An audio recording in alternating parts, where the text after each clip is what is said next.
Welcome to Story Lab! This week, we're celebrating Christmas. Oh, and we're also doing this.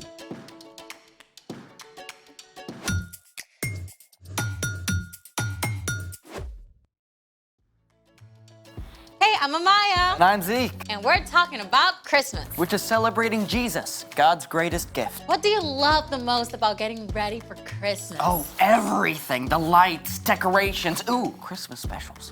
And that's what Christmas is all about, Charlie Brown. Don't forget setting up the nativity. Nativity. You know, all the figures from the Christmas story? Oh, yeah. We still put up the plastic manger scene from when I was a kid. Plus, we bake all sorts of cookies. Oh, I love Christmas cookies.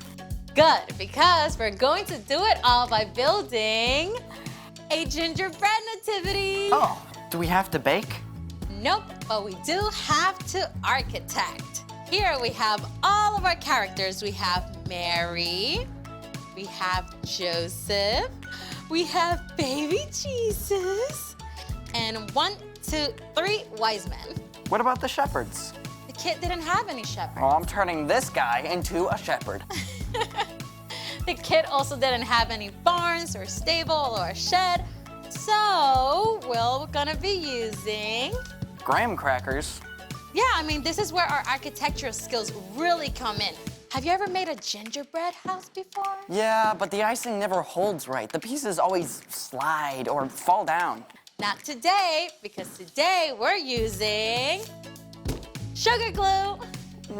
I'm not seeing glue. Well, that's because we have to apply superheat until it melts like lava. Oh, that's cool.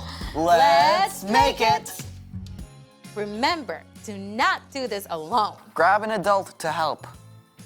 All right, first step, pour the sugar into a bottom-heavy saucepan. Thank you. All right, that should be enough to start. Step 2, place the sugar on a burner on medium-high heat.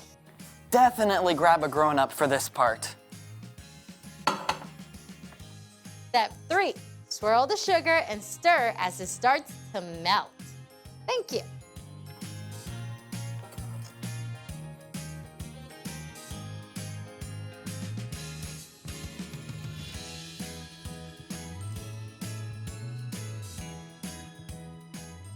Oh, here it is. Ladies and gentlemen, we have glue. Woo, it's actually caramelized.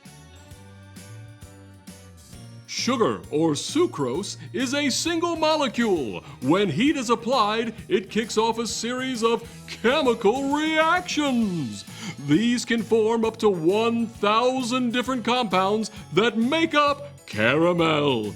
It's so complicated, scientists aren't even sure how it works yet. Step 5, keep your sugar glue warm while you build.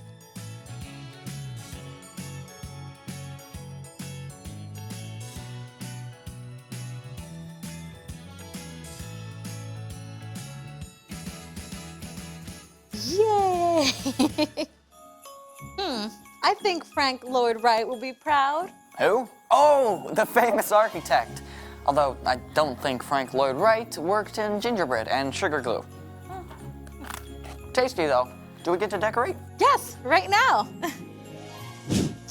And well, that turned out kind of, I mean, you can tell what it is, right? Away in a manger, one cookie for a bed. All right, it's time for The story before the story. today we're in the 3rd book of the New Testament, Luke.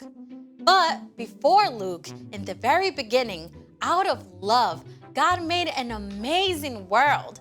But when people turned away from God, the world was broken. God made a plan to bless the whole world through the Israelites, but over and over, God's people would run to God and then pull away, just like a yo-yo. Then foreign nations invaded and captured the Israelites. They must have wondered if God still loved them and if he had a plan for them. God spoke through prophets about the great rescuer God would send. And at last, after hundreds of years, God sent an angel to tell a girl named Mary she would have a very special baby. which is where our story starts. Take it away. Hey, everybody. Hey, Hey, Brian. Brian. Okay, the stage was set. After so many long years, God's amazing rescue plan was underway. And God actually used a foreign king to help carry out that plan. The Jewish people lived under Roman rule, and the Roman leader Caesar Augustus needed money for his fine palaces and large army. I command a census of every single person in my entire empire. That meant that every person had to be counted and placed on a list to pay expensive taxes to Rome. And news of this census traveled all the way from Rome to the tiny town of Nazareth in Judea, on the very edge of the Roman Empire. Hear ye! Hear ye! Every person must go immediately to their own hometown to be listed. A carpenter named Joseph and the girl he was engaged to marry, named Mary, heard the decree. I guess I'll be making a road trip to Bethlehem. I guess we'll be making a road trip to Bethlehem. Both Joseph and Mary had been born into the family line of King David, so they would have to make the week-long journey to Bethlehem, the town of David, in order to be counted. Now, this was more than a little inconvenient, as Mary was nearly ready to have a baby whose birth had been announced by an angel. You will become pregnant and give birth to a son. You must call him Jesus. He will be great and will be called the Son of the Most High God. The trip from Nazareth to Bethlehem was about 70 miles, which is just a couple hours by car, but a whole week of travel on foot or by donkey. The journey was long and dusty. Camping out on the rough ground could not have been very comfortable for Mary. At last, Mary and Joseph saw the town of Bethlehem. They must have been ready for a hot bath and a quiet place to stay after that long journey. But the little town of Bethlehem was not so still and silent. Lots of other people had come to be counted as well. They filled every inn and guest room in town. There has got to be room for us somewhere. Have you checked with all of your relatives? Even my great Aunt Hulda and my third cousins twice removed. Finally, the very last home that Mary and Joseph tried had a room. Sort of. They were offered a place to stay with the animals. I don't know about this. It's dry, it's warm, and this baby really, really, really needs a place to be born. So Mary and Joseph settled into their most unusual guest room, and there with the cows, moo, and sheep, meh, and chickens, pop, Mary's brand new baby boy was born. It's just like the angel told you. And his name? The angel said we must call him Jesus. Mary wrapped her baby tightly in long strips of cloth to keep him warm and cozy. There was no crib or cradle, so she placed him in a manger. The king of the entire world slept peacefully in the animal's feeding trough as Mary and Joseph looked on, and outside, the nighttime sky blazed with stars.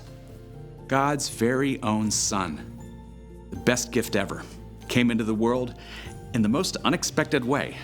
And the birth announcement, well, I'm just gonna save that for later. Most amazing birth story ever.